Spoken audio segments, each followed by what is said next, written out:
Meena and Mavis, tackling the blocks to care capacity.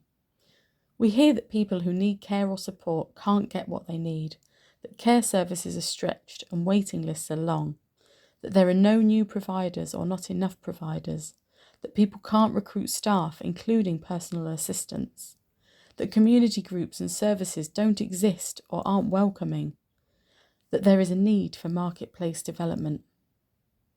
At Community Catalysts, we work with small businesses, groups and community organisations. We have never found a place where local people are not willing to support other local people. So we are puzzled. We see abundance, but know that councils, health authorities and signposters often see deficit. What is happening? Take Meena. Meena lives in Typical Land. She is 80 years old and stuck in hospital. She lives alone and has no children or nearby family.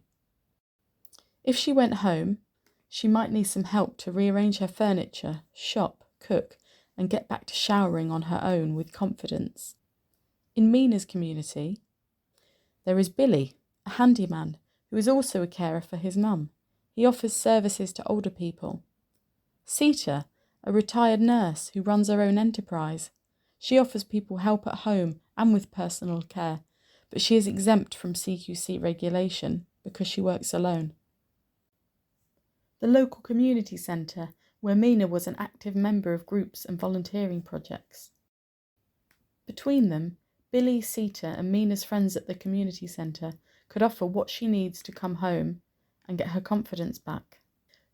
But in Typical Land, the conversations go something like, Meena needs a registered care provider on the local framework able to offer 4 calls a day, which rules Sita out. Meena needs a home maintenance company that has a contract with the council to make improvements to her home, which rules Billy out. Meena needs a befriending service, which rules out her friends at the community centre. So Meena waits in hospital, miserable. The services that professionals think she should use can't help right now. The alternative options are not on anyone's radar. People try to persuade Meena to move to a care home, a place she doesn't want to go. That is the only quick solution they can see. Poor Meena. So, what could be different? Take Mavis. Mavis lives in Splendid Land. She finds herself in the same situation as Meena, with the same range of excellent people in her local community. Unlike poor Meena, the conversations in Splendid Land go something like, Mavis needs help at home, someone who can ask her what she needs and then do that, which rules Sita in. Mavis needs someone to move her furniture and fit a seat in the shower, which rules Billy in. Mavis already has lots of friends and strong community connections. We need to find a way to help her reconnect, which rules in the community centre.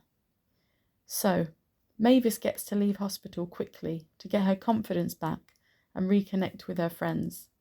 Lucky Mavis. For Meena, the issue wasn't a lack of providers. It was the narrow view of what she needed, an even narrower view of who might help. The right vision and systems in areas like assessment, brokerage, direct payments and commissioning can widen that view, widening the options for people at the same time. We at Community Catalysts know that there are elements of Typical Land and Splendid Land in every area. We help Billies, Sitas and community centres to help people like Meena and Mavis.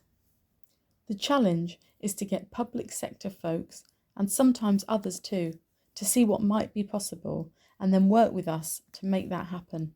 Here at Community Catalysts, we work with local people to move typical towards splendid, overcoming challenges together along the way.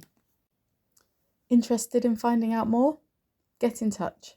info@communitycatalysts.co.uk or take a look at our wider work, www.communitycatalysts.co.uk.